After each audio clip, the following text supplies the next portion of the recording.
So we talked about the health of a watershed. So what can you do? What are some things that we are responsible for doing to keep our local watershed healthy? And let me back up. Do we all live in a watershed?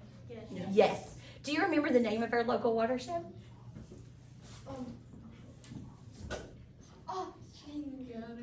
The Clinch Powell. Yeah. Very good. The Clinch Powell watershed. So is it important that we keep our land area around us healthy? Yes.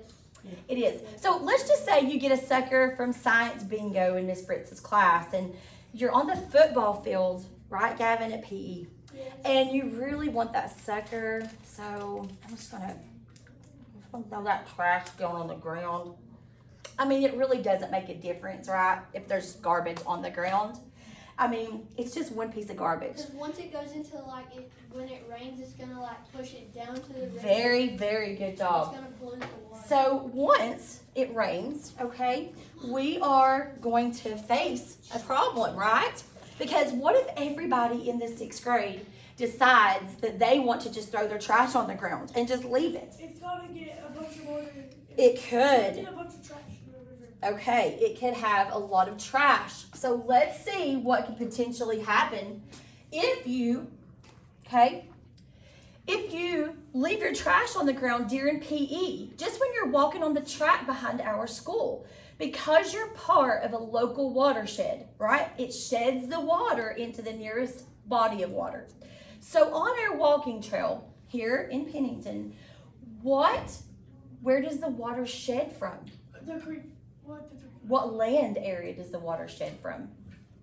From the track at the school and from the football field here at our school, correct? So I took some pictures of, this is the view from the Food City parking lot looking at your walking trail area. Can you believe this is the walking trail? It is completely underwater due to the flooding that we had. So tell me, what would happen to this garbage that you put on the field? It would be inside the And water. then when the water goes down, it will be all over the grass. Yeah. So we discussed before the vocabulary term runoff, correct? So you already know what runoff means. So when you decided to throw your garbage on the ground, this is exactly what happens. Okay, this is the entrance to the walking trail, and here is the sign for our bicycle sign there. I want you to look how close or how far up that water is.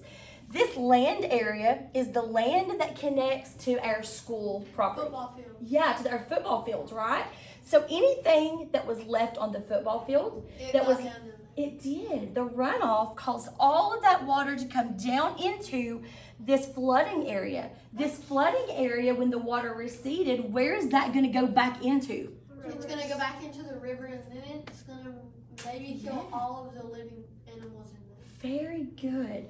So this little piece of trash could become a big problem if everybody does that, correct?